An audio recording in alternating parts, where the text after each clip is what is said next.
descido para a casa, e ela vai nos trazer hoje um estudo que ela com tanto carinho fez.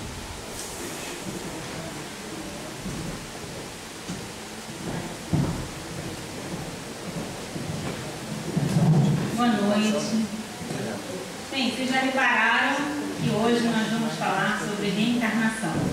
Essa foto é da revista Veja, não sei se vocês leram essa matéria, e que traz uma coisa bem descontraída em relação à desencarnação, que é justamente uma das características da mudança do planeta de regeneração. A mudança de como a gente faz essa transição para o plano espiritual, que ainda no nosso planeta é bem pesado, né? Quem já perdeu um ente querido sabe a maratona que é emocional no enterro de alguém. Então é mesmo para a gente sentir isso, né? Ainda é pesado. A gente sabe que em planetas de regeneração, planetas mais evoluídos, essa transição é muito mais fácil. Bem, mas vamos falar do contrário, vamos voltar à carne, essa é a ideia da reencarnação. E nós sabemos que nós vivemos muitas vezes na Terra, já vivemos milhões de encarnações e estamos aqui mais uma vez. E nada na nossa vida acontece por acaso, tudo tem uma razão de ser. Tudo tem a ver com a lei das afinidades, com a lei da atração, que rege todos os acontecimentos da nossa vida.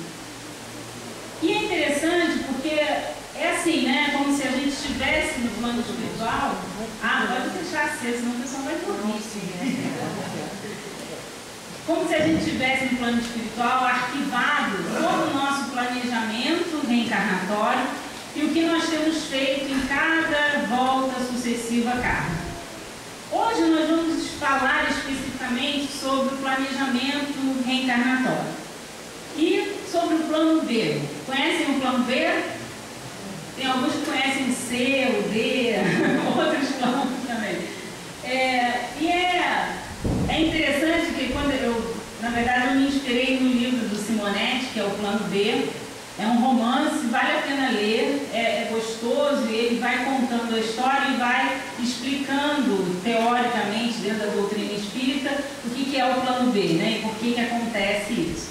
Eu trouxe o livro, depois eu mostro para vocês. É bem interessante da gente pensar e ter mais consciência de como está o nosso cumprimento do nosso planejamento reencarnatório. Será que estamos ainda no nosso plano A? Estamos cumprindo tudo aquilo que planejamos no plano espiritual? Com certeza não, eu também acho. Mas há esperança, a gente vai ver que a gente pode ir para outros planos e mesmo assim ter sucesso na nossa reencarnação. Essa é a boa notícia. Vamos lá, mas o primeiro ponto é reencarnação. Será que isso é verdade? O espírita, ele tem sempre que ter essa visão crítica, né? Nós não somos dogmáticos. Nós temos sempre que questionar se a reencarnação realmente é uma verdade, se é algo que intelectualmente, de maneira lógica, nós entendemos como sendo a explicação mais racional, ou se a gente tem dúvida. Pode ser que aqui na plateia tenham pessoas que tenham dúvida. Será que a gente reencarna mesmo? Será que não acaba quando a gente desencarnar? Será que é só essa vida? Não vou perguntar quem tem dúvida, pode deixar. Mas a ideia é a gente pensar um pouco sobre isso, né? Kardec sempre disse, em todas as obras dele, que se em algum momento a ciência provar que o espiritismo está errado, que nós façamos essa reflexão e mudemos a doutrina espírita. Até hoje isso não aconteceu, porque realmente é uma visão muito maior mostrada pelos espíritos superiores. Mas e aí, será que a reencarnação acontece mesmo?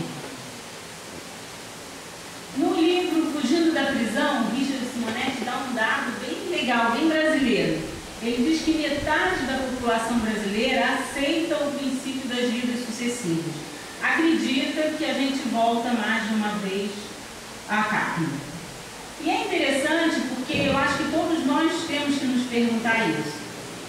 E é claro que, para mim, né, e eu vou falar particularmente de mim, para mim essa é a explicação mais viável, mais plausível diante de todas as explicações religiosas e científicas que nós temos hoje.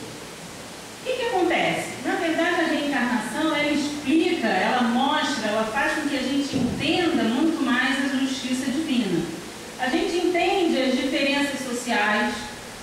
pensar que você só tem uma vida e que um nasce pobre, o outro nasce muito rico, que o outro tem 200 sapatos e um tem que usar uma pet para fazer um chinelo, isso é uma diferença social absurda se você pensar numa encarnação só.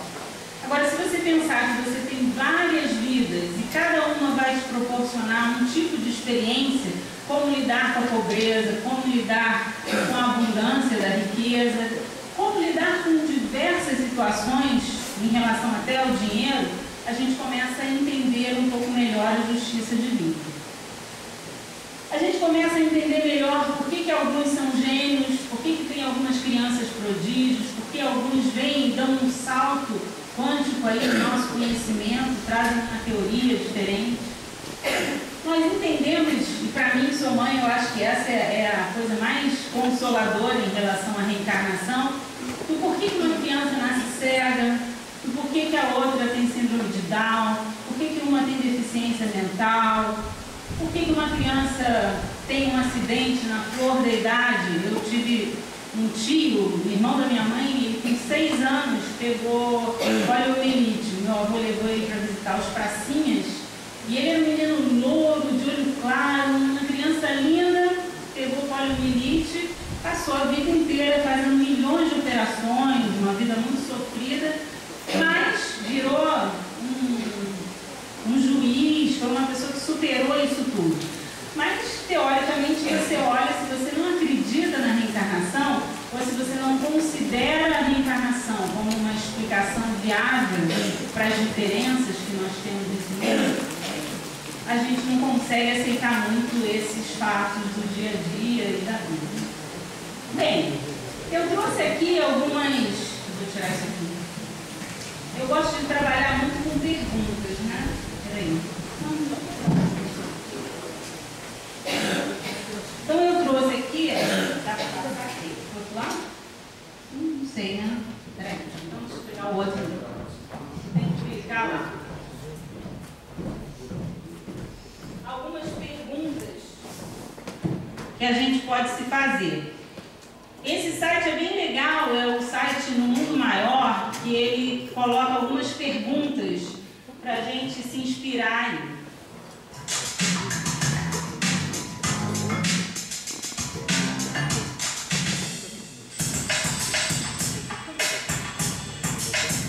O que viemos fazer aqui nessa vida? Bem, acreditamos em reencarnação ou não, sabemos que estamos nessa vida. Nessa a gente tem certeza que estamos plenos aqui nesse corpo. Mas o que fazemos aqui? Essa é a pergunta dele. E para a gente começar falando de reencarnação, vamos pensar um pouquinho nisso. O que a gente faz aqui nesse planeta? Kardec, na pergunta 132, ele pergunta: qual o objetivo da encarnação dos espíritos? É encarnação ainda, não a reencarnação. Deus limpou a encarnação com o fim de fazê-lo chegar à perfeição. Diz ainda outro fim, o de pôr o espírito em condições de suportar a parte que lhe toca na obra da criação. Quer dizer, qual o objetivo de reencarnar ou de encarnar? É evoluir. Todas as leis de Deus, elas te levam a evoluir gradualmente, mesmo que você aproveite pouco as oportunidades dessa encarnação. O objetivo é a gente cada vez mais burilar a nossa estátua divina, né? Essa nossa pedra bruta que ainda tem muita coisa para sair e aparecer a escultura que é o Espírito perfeito através das reencarnações. Na 167 do Livro dos Espíritos, ele pergunta assim: qual o fim objetivado com a reencarnação? Ora, eu entendo que um espírito encarna, mas por que ele reencarna? Ele volta muitas vezes. E ele diz: expiação, os espíritos respondem, né? Expiação, melhoramento progressivo da humanidade. Sem isso, onde há justiça? E é interessante, se a gente pensar na natureza, tudo na natureza é cíclico. A gente acorda, aparece o sol, passa o dia, ele morre e de manhã ele está lá de novo. Aparentemente, ele morreu e volta quando ele dá a volta no planeta, né? E aí, que acontece com as plantas? Você pega uma semente, planta uma macieira, ela cresce, dá frutos, e dentro dos frutos tem uma semente que contém outra árvore. Isso é sensacional. Tem outra árvore igual ou melhor que aquela. Então tudo é cíclico. Você tira a maçã, planta aquelas sementes e novamente começa todo o processo. Também o trigo, né? Mesmo quando você colhe os frutos e você passa por toda a industrialização, ele também vai trazer milhões de outras vantagens para a população. Mas é sempre cíclico. Alguma coisa morre para nascer de uma maneira diferente, mais aperfeiçoado, cada vez melhor. Pensando nisso, será que o ser humano também não é assim? Nós também passamos pelas fases na vida cíclicas, a infância, a adolescência, a gente cumpre ciclos. E a gente sabe até psicologicamente que o adulto saudável é aquele que passou por todos os ciclos. Se você pula algum, é bem capaz de você regredir em algum momento para a criança que nunca brincou, que aí vira aquele adulto que vai vender carrinho, vai comprar um monte de carrinho e vai viver o mundo infantil quando nunca viveu isso na vida dele, e assim sucessivamente.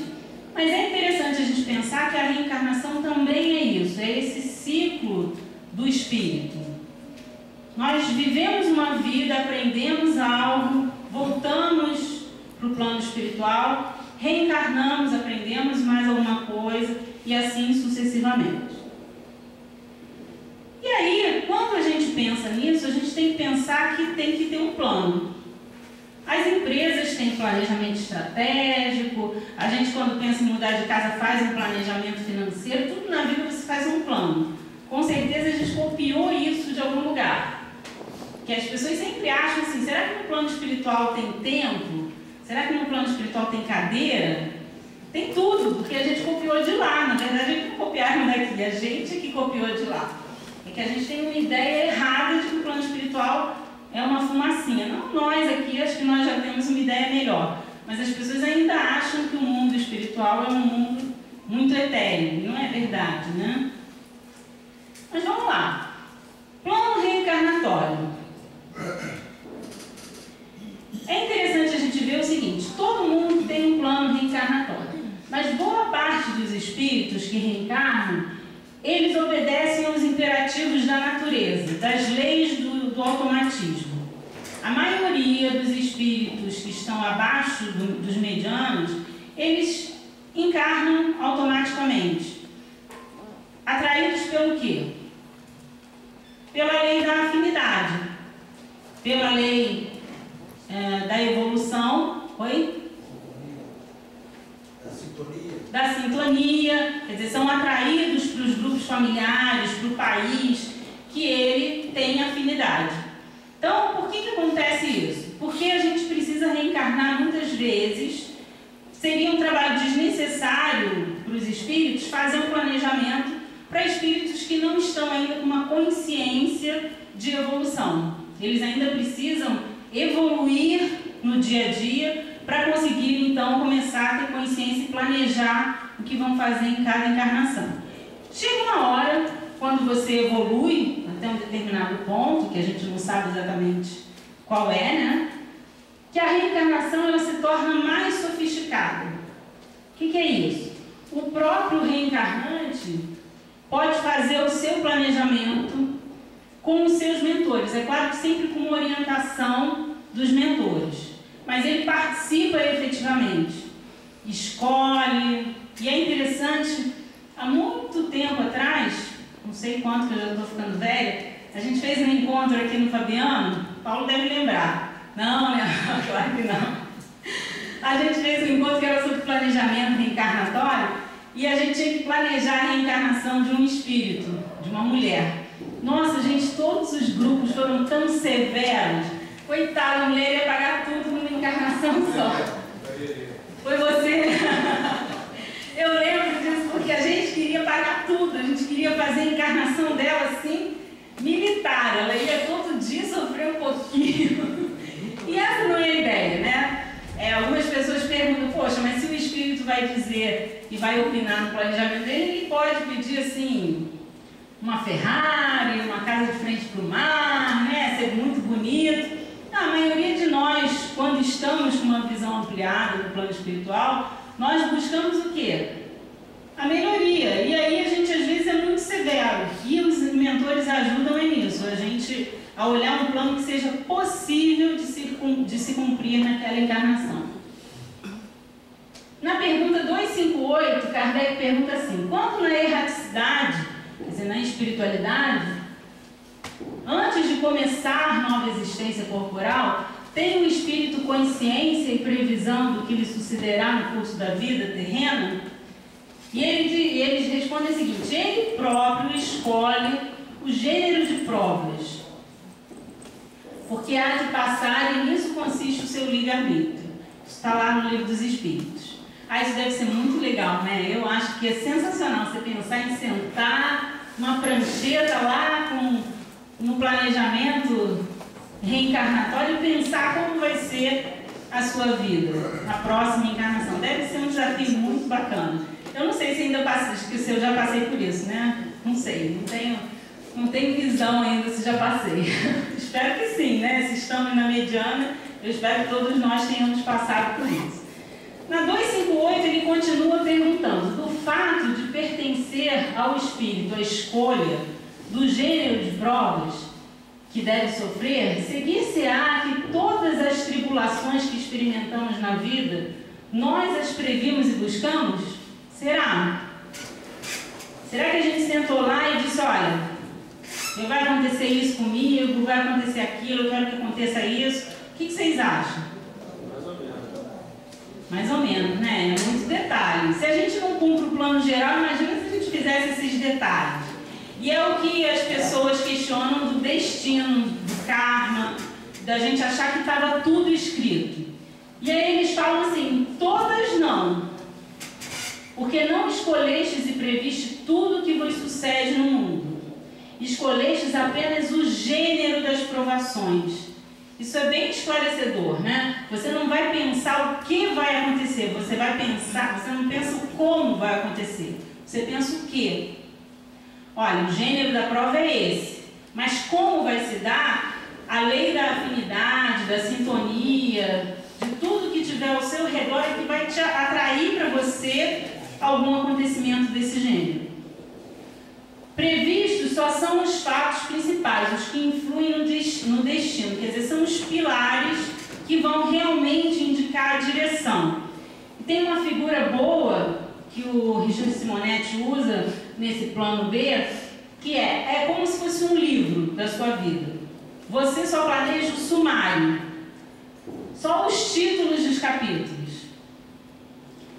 E aí, os fatos principais que você entende que nessa encarnação você precisa passar. O que vai acontecer no decorrer é você, no aqui e agora, que vai escrever.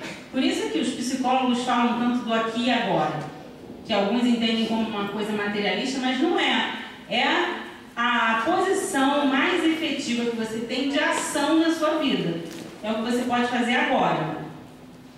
Que eles colocam até como os hindus veem o karma, né? É o karma passado, o que você já fez, o que você está fazendo hoje, que vai criar o futuro, e tudo aquilo que você precisa trabalhar no dia de hoje para poder ter um futuro melhor. Bem, e aí o plano reencarnatório, como é que ele acontece? Ele é precedido de uma incursão na memória do candidato à reencarnação. Os espíritos dizem que há como que um isolamento do reencarnante e ele passa por uma autoanálise. Assim como na morte, que dizem que a gente faz um retrospecto de tudo que aconteceu, é um retrospecto muito maior a todas as vidas que ele já pode ter acesso. A gente sabe que dependendo da nossa evolução, a gente não tem acesso à nossa memória total. A gente não conseguiria suportar saber que lá no mundo primitivo a gente fazia coisas horrorosas. Então, dependendo do seu nível evolutivo, você tem acesso à sua memória inconsciente no plano espiritual. Então, existe essa autoanálise, essa introspecção do espírito para ele entrar em contato com todo o armazenamento, obrigada, que ele tem da memória dele, do que ele fez, do que ele passou, para ele repensar como vai ser a sua programação espiritual. E aí, quais são as fases preparatórias aí para a reencarnação? Primeira definição do tipo de reencarnação. O espírito, quando ele está nessa fase de planejar, ele tem muito claro se é uma encarnação provacional, expiatória ou missionária. Muitas vezes, para ele reencarnar numa encarnação expiatória, ele precisa de várias encarnações para se preparar para passar por aquilo que ele está planejando, por algo que é realmente pesado, algo que ele sabe que ele precisa passar. A escolha dos familiares e pais biológicos, o plano espiritual sempre orienta, mas não é mais no automatismo só da sintonia, é também a família que você precisa, é o que o Emmanuel fala naquele texto, né? Você está no lugar certo, com quem? Com a família certa, com o marido certo, com os problemas certos, com o dinheiro ou não certo.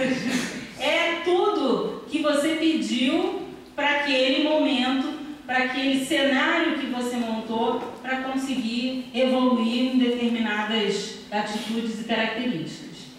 E aí você faz uma construção desse programa geral, dos títulos, como a gente falou, e faz um mapa das provas úteis, das provas possíveis que você vai ter nessa encarnação. Esse mapa deve ser interessante, né? Pensar assim, olha, fugiu desse aqui, então volta para cá, vamos tentar colocar essa, e a gente fica tentando fugir das provas.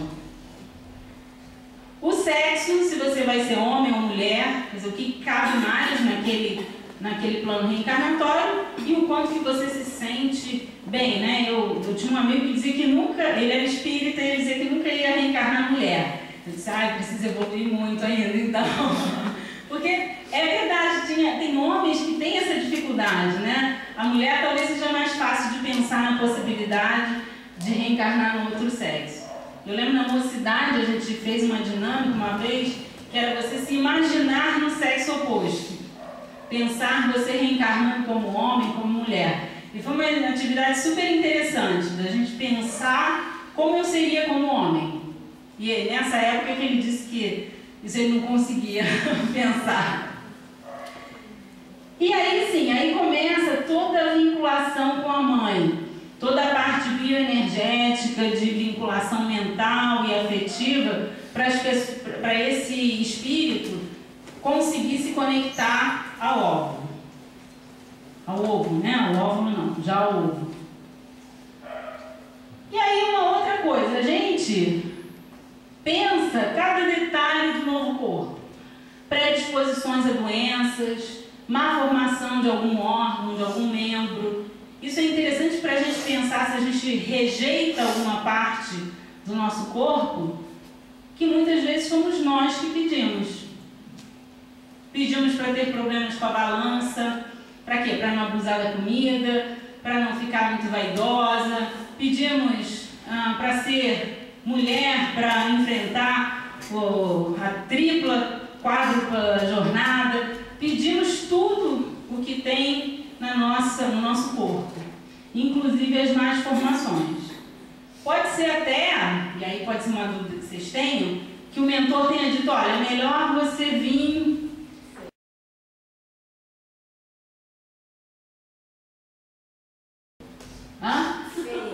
feia. Poxa, feia demais não, né?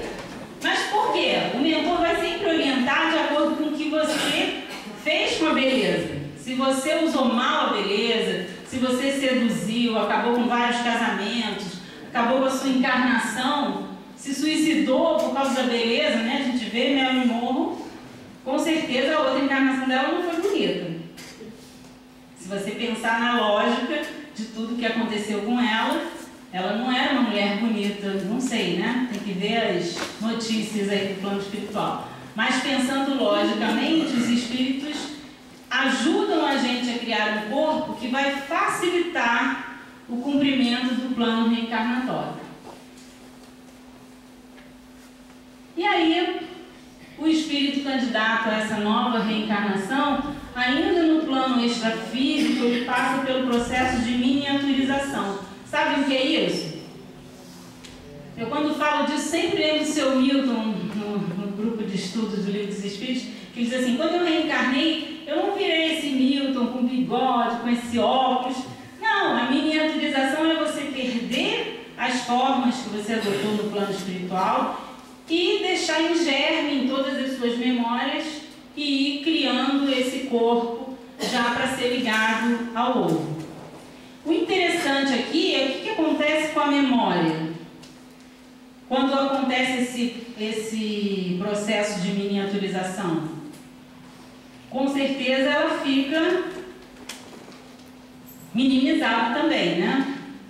E aí esse é um dos motivos do esquecimento do passado. Com certeza é pensado para que realmente a gente esqueça, mas existe no processo, quer dizer, não é algo que a gente consiga não esquecer. A gente vai ver um filme que é um filme legal, que eu demorei muito a achar esse filme, que é O Céu Se Enganou. Não é O Céu Pode Esperar, que é o que tem mais fácil de encontrar. É O Céu Se Enganou, é com aquele ator que faz o Homem de Ferro, que ele morre num acidente e ele quer voltar rapidamente e aí reencarna rápido. A gente vai ver um trecho do filme. Mas o interessante é que esquecem de dar a injeção do esquecimento e ele lembra de tudo. O interessante aqui é que no processo, o processo já garante o esquecimento do passado, porque fica tudo em germe, né? Fica tudo em latente, em memória latente. É claro que a gente sabe que você não esquece tudo. Muitas pessoas têm déjà vu, têm lembranças, conhecem, acham que conhecem aquela pessoa de algum lugar, tem regressões espontâneas. Quer dizer que em alguns momentos, sim, a gente tem algum acesso a essas memórias. E é por isso, porque é mesmo misericordioso de Deus que a gente não lembre. Imagina, eu tenho 3 filhos, se eu lembro as coisas que eles fizeram comigo e eu fiz com eles, a gente não teria a chance de se harmonizar. Porque com certeza, na família tem pessoas que você percebe instintivamente que tem uma antipatia ou algum problema com você. E aí o esquecimento é uma bênção. Também nos casos de harmonia, né? Imagina, se o Paulinho foi meu marido, mas que eu lembro quem foi meu marido. Não ia dar certo, nunca ia conseguir vê-lo como filho e vice-versa. Então o esquecimento, ele é benéfico. A gente tem a possibilidade de ter outra chance e estabelecer outro relacionamento e outro vínculo com aquele espírito que está ali na nossa família. E aí a gente vai brincar, vocês já brincaram de 7 erros? A todo mundo, né? Então eu vou passar esse filme, O Céu Se Enganou, que assim, eles dão muitos erros doutrinários, mas o filme é legal. Então eu vou passar um pedacinho, 2 minutos, e a missão de vocês é conseguir achar 7 erros doutrinários.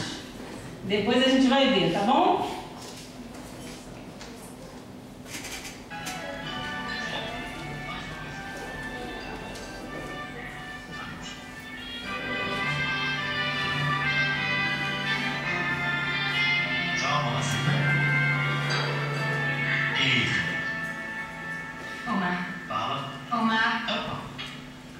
Um caso desesperado de fixação. Ele vai cuidar de você. Tá bom, obrigado. Eu tenho que ir para Washington, D.C., na América do Norte. Eu sei onde fica Washington, D.C. Ah, é? Ótimo. Menino ou menino? Como é que é? Você vai querer renascer por menino ou menino?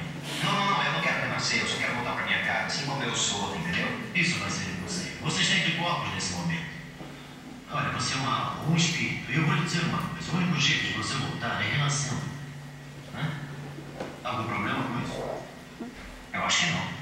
Era o que eu disse. Menino ou menino? Menino. Bom, tem uma mulher esquimó que está para dar... Não, eu não quero ser esquimó. Então, filho de um chefe africano, vai atrás 10 esposas e aí você... Não? Eu já tenho esposa. Bom, temos uma situação interessante aqui. Rodeio Drive, Beverly Hills. É um ótimo lugar. Na costa leste, tá? Costa piscina e uma boa herança. Só tem que esperar 3 meses. Eu não posso esperar. Ah, está com pressa, né? Muita. Tudo bem, então vai lá. Cleveland. É o mais próximo que tem de Washington. Tem uma mulher que está para dar à luz chamada Marlene Flint. Ótimo. O nome do marido é Roger. Ele é biologista. Ótimo. Você tirou sorte grande. Pode vir com isso. Tudo bem. Ah, está em trabalho de parto. E é melhor correr, hein? E como é que eu vou reconhecer? Não se preocupe. Vai, vai, vai. Peraí. A sua vacina, eu esqueci a vacina. Peraí. Vem cá. Tomás, o que aconteceu? Ele teve que correr. Teve que correr? E corra? Não, quer dizer, não, e daí? Fala logo. E você? Você se esqueceu de lhe dar a vacina? Ele não pode passar a vida sem isso. Sério, por favor. Mas se ele se lembrou.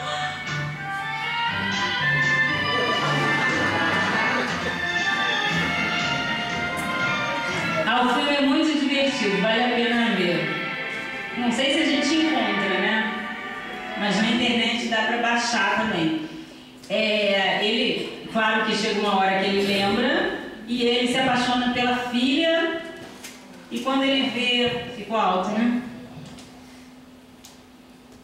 Quando ele encontra... Não, calma, vou contar o final. E aí, quando ele encontra a mulher, ele lembra de tudo. E aí você já viu a confusão que é, né? A filha namorando ele apaixonado pela mulher. É muito interessante, é uma comédia gostosa de ver. Mas tem uns erros aí, perceberam? Vamos lá, quais são os erros? Eu já dei algumas dicas ali. Vamos ver, que vocês se identificaram aí de errado, doutrinariamente, na reencarnação? A primeira é que ele vai se vincular a um bebê que já vai nascer. Pois é, a mulher tem trabalho de parto, aí o aborto seria natural, né? Seria aceito pelos espíritas se a gente entendesse que o espírito só se liga na hora do parto. Então, quando se dá a ligação do espírito com o ovo? Na fecundação. Assim que acontece, no Missionários da Luz, eles contam até que é um momento sagrado do sexo do casal e depois de algumas horas os espíritos vêm, entram e começam a ligação daquele reencarnante. E é bem interessante, é um dos melhores livros para ler, quem quiser entender o processo reencarnatório, é Missionários da Luz. Ele também não teve assistência, não, imediato. Imagina ter um mentor assim, né? Entra numa fila enorme, aí ele diz, você não quer isso aqui não? Ele ainda furou a fila, porque era um caso dele tá com fixação.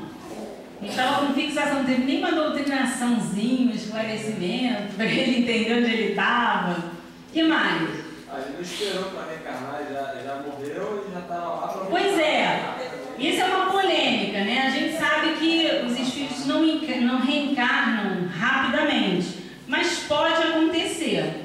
Você pode reencarnar logo assim que você desencarna, mas é raro. Só em casos que realmente você precisa esconder aquele espírito porque ele está sendo perseguido por muitos obsessores, mas é raro. Normalmente ele passa um tempo na erraticidade. Mas esse ainda é assim, o seu problema é que ele encarna quando ela está no trabalho de parto, né? A vacina, que é o que eu falei antes, a vacina não acontece por quê? Porque Deus não erra. E o processo é feito para não errar. Imagina se alguém tem que te dar uma vacina. É o próprio processo de miniaturização que causa o esquecimento. O que mais? Vamos ver aqui. Essa questão da pouca assistência espiritual é impressionante. Ninguém explica muito bem para ele o que acontece, não dá uma orientação. É meio que assim, serviço público. O atendimento espiritual nesse filme. Não, e também assim, ele não escolhe pelo acaso. Não tem uma lista lá das mulheres que estão em trabalho de parto, que vão engravidar. Existe todo um planejamento de acordo com o quê? Com o que a gente falou, com a lei da sintonia, com a lei das afinidades e com a necessidade reencarnatória, né?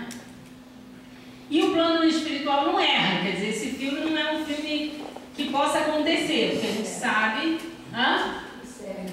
Não é, mas é uma comédia, é interessante para a gente ver os erros, isso é interessante para o espírito, olhar... da década de 80, é raro, um filme antigo. o Homem de Ferro, que eu não lembro o nome dele, Robert Downey, ele está super novinho, um garoto. E os mentores, eles nos acompanham, nos orientam, porque conhecem a nossa história. Você vê que aqueles mentores não conheciam a história dele, não sabiam o que ele precisava, não sabiam nem que ele tinha esposa, ele oferece para ele 10 mulheres lá, ou então uma piscina, né? Ele diz, olha, esse aqui é legal, tem uma piscina, tem um carro. Quer dizer, eles têm a herança. Quer dizer, é claro que eles têm ideia do que a gente precisa e das nossas histórias.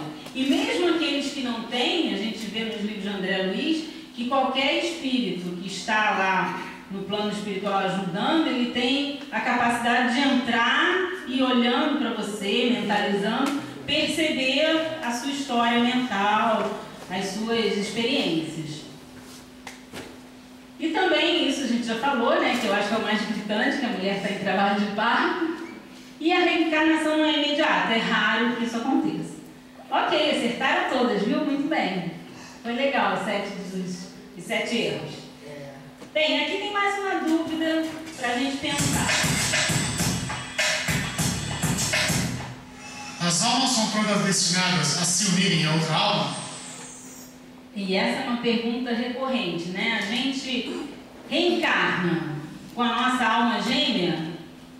A gente já falou disso em outras palestras, mas a gente não vai entrar em detalhes, mas o que a gente sabe é que as almas gêmeas, como é concebida no dito popular, são espíritos que são criados juntos e separados. É como se você procurasse a sua outra metade. A gente sabe que isso não existe. Mas existe a lei da afinidade, aquele espírito com quem você tem tido mais proximidades, mais experiências e vocês vêm evoluindo juntos.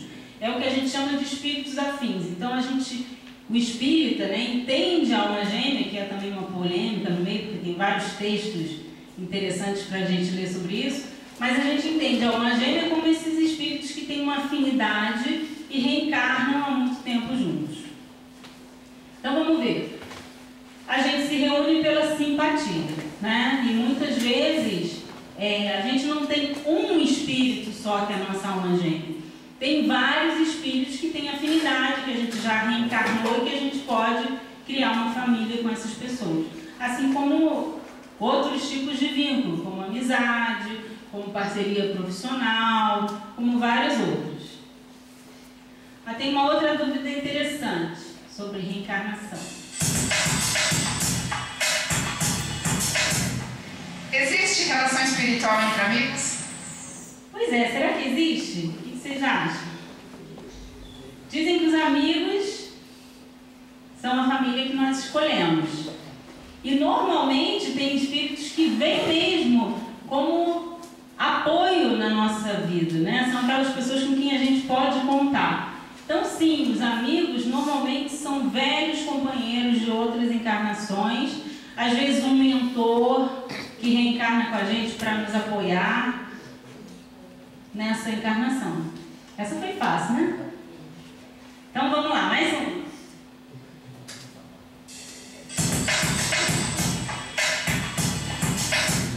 Existem pessoas predestinadas a ficar sozinhas? Essa pergunta várias pessoas fazem. O que vocês acham? Já foi muito chato? Já foi com predestino. Pois é, isso é interessante porque tem gente que planeja, por exemplo, o Divaldo, o Chico, eles planejaram o quê? Ficarem sozinhos? Não. Isso é que é legal da gente entender. Você planeja uma missão que muitas vezes é não casar, mas isso não quer dizer que você planeja ficar sozinho. Acho que mais acompanhado do que Divaldo, do Chico. Pois é, não tem, né? Mas o Divaldo vai em várias palestras, ele conta que as pessoas vêm reclamar para eles que está com problema porque tem amante, porque tem isso, tem aquilo, e ele tem uma solidão enorme. Então ele sente uma certa solidão, sim, é humano. Mas o interessante é que quando a gente fala de planejar a reencarnação com ou sem um companheiro de viagem, a gente tem que pensar na lei de liberdade, na lei de sociedade, que está lá no Livro dos Espíritos. Livro dos Espíritos ou Evangelho? Livro dos Espíritos, né? A lei de liberdade diz o quê? Que você, mesmo se você planejou nessa encarnação ser um missionário, não casar, virar alguém que tenha uma missão, carreira solo, mesmo assim você tem a liberdade de mudar e criar o plano B, que a gente está falando aqui. Mas você planeja aquilo que tem mais a ver com o que você está querendo trabalhar nessa vida. Mas você não planeja a solidão, isso é que é importante. Porque só é solitário quem não é solidário. Na verdade, você só se sente sozinho se você não é uma pessoa solidária.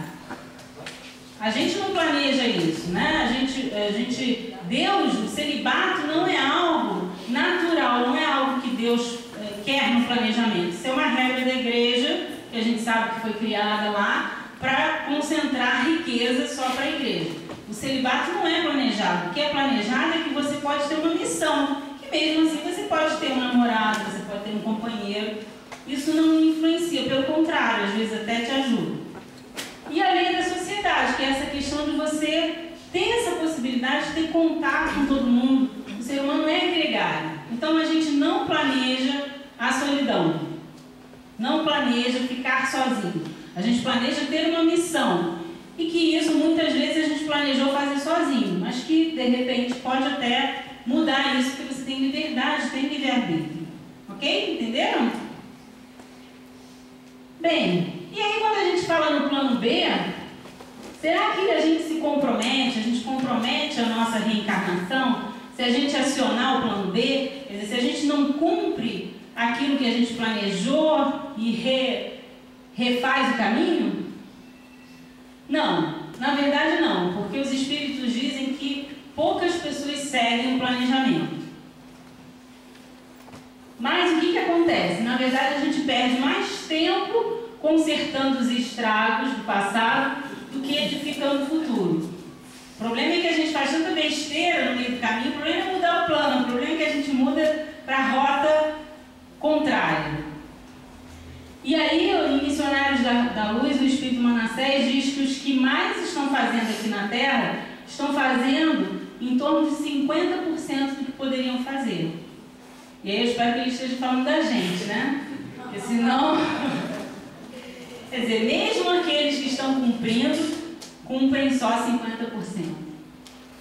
E aí tem um caso bem interessante nesse livro, que eu falei para vocês, do Richard Simonetti, que é um romance, que é o Plano B, que vale a pena ler. É um romance simples, né? É bem gostoso de ler, mas ele vai explicando. Eu nunca tinha lido um romance dele, ele vai a cada capítulo explicando a questão doutrinária do que está acontecendo. E ele conta o caso do Roberto e da Cristina, que era um casal que no plano espiritual era um casal que tinha uma afinidade, eram almas afins, e ambos então planejam, eles tinham falhado em outras encarnações várias vezes, eles planejam reencarnar e serem médicos. E a ideia é que eles se encontrassem na faculdade. E aí casariam, teriam filhos gêmeos, e a medicina seria esse elo que ia ajudá-los a fazer bem, a ajudar muitas pessoas. Bem, Cristina, como uma jovem, segundo grau, se apaixona pelo professor. E engravida do professor. E aí, casa com o professor e tem uma filha, por causa do bebê, deixa de fazer medicina. Quando chega na época de prestar vestibular, ela engravida de gêmeos, que eram gêmeos planejados para o casamento dela com Roberto. E aí, na época mais ou menos que eles tinham combinado de se encontrar no planejamento, a mãe dela tem um ataque cardíaco e o Roberto é residente de cardiologia. E ela encontra com ele. Vocês já imaginam o que aconteceu, né? Deu de cara com um grande amor da vida dela e ela estava casada com 3 filhos. Isso pode acontecer? Nossa, pode não, acontece a beça, né, no nosso planeta. E aí, essa questão, a gente nunca sabe quando chega a pessoa certa. A questão é a gente tomar cuidado para ir queimando as etapas dos relacionamentos para realmente amadurecer e ver se é aquilo que a gente quer. E aí no plano espiritual tem toda aquela confusão, reorganiza daqui, reorganiza de lá, acaba, eu não vou contar, quem quiser ler acho que é interessante, mas o que acontece é que ele não casa, ele é um espírito mais evoluído, ele tem essa percepção, vê que ela era a pessoa que ele tinha combinado de se encontrar na Terra, mas como ela está casada, eles viram amigos depois. E aí eu não vou contar o final, quem quiser ler, porque é bem legal. Você conta? Eu ia contar, mas depois você falou do filme, eu achei melhor não contar. E isso é bem interessante. Bem, eu vou contar porque eu acho que vale falar. Mas é interessante, só vou contar um detalhe. Eles ficam juntos 20 anos depois. E aí os mentores dizem, né? Bem, cumprimos o planejamento depois de 20 anos. Mas acontece um monte de coisa interessante aí no meio, que são complicações que eram desnecessárias. Isso é que é interessante do romance. São coisas que só acontecem porque ela saiu do roteiro. Porque se ela tivesse seguido, o interessante é que eles tiveram 3 filhos. A primeira filha do casal, que ela casou com um Rino, a filha era um espírito ligado a ele, que era um espírito que estava naquela... Ele não tinha um planejamento espiritual, ele estava naquela faixa dos espíritos que entram no automatismo natural, e a filha, que era ligada a ele, também. Então reencarna nessa gravidez que veio no susto. E os gêmeos, que eram ligados ao casal, se adaptam ao plano B dela. Então eles reencarnam e são espíritos mais ligados à mãe. Mas é bem interessante. Bem, o que eles dão uma dica para a gente perceber se a gente está fora da nossa rota? Seja com o casal, seja de carreira, seja lá o que a gente esteja fazendo. É como esse culpo, eles dizem que a gente sente um sentimento de que algo não se encaixa, algo está errado. Você acha que tem alguma coisa errada. Então, muitas vezes os sintomas é uma certa melancolia, uma insatisfação, uma angústia, um aperto no peito, como se algo estivesse indo para uma direção que você não queria que fosse. É claro que as mulheres então sentem todas elas na TPM, então tem que tomar cuidado. Não quer dizer que você está com angústia, quer dizer que você está fora de rota. Mas é essa percepção mesmo, de você se perguntar, né? Eu estou no caminho certo? É isso, a gente sabe, inconscientemente a gente sabe. É um roteiro que nós planejamos. O nosso anjo da guarda, o nosso mentor, também está ali com a gente. Então, se fazer essa pergunta, é por aqui? É esse o caminho?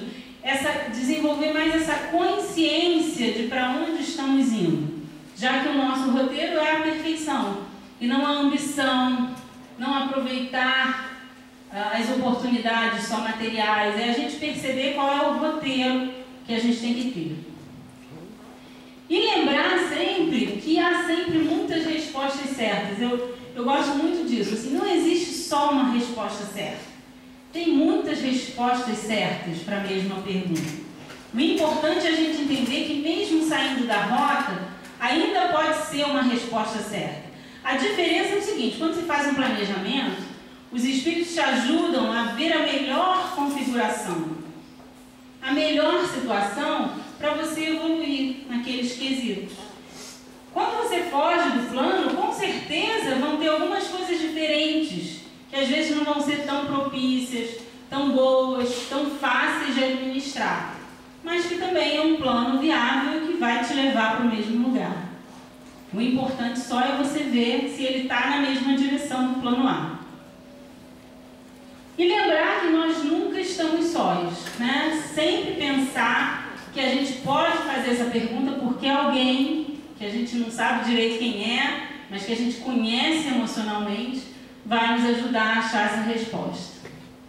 E aí, para terminar, eu vou passar um trecho do final daquela novela Alma Gêmea, que representa bem isso, né? De como muitas vezes a gente se reencontra em muitas vidas, e o que importa é que a gente junto está evoluindo, está adquirindo essas experiências para melhorar e ser um espírito melhor.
E aí, como mensagem final para vocês, a ideia é a gente tomar mais consciência de como está o nosso cumprimento do nosso plano reencarnatório. Então eu vou deixar algumas perguntas aqui para vocês se inspirarem, né? Pensa se você acha que está cumprindo o seu planejamento espiritual, mesmo se você não sabe exatamente qual é, mas se você sente que está na rota certa. Será que você já acionou o plano B? Eu acho que eu acionei até o C. Eu dou trabalho para os meus anjos da guarda lá.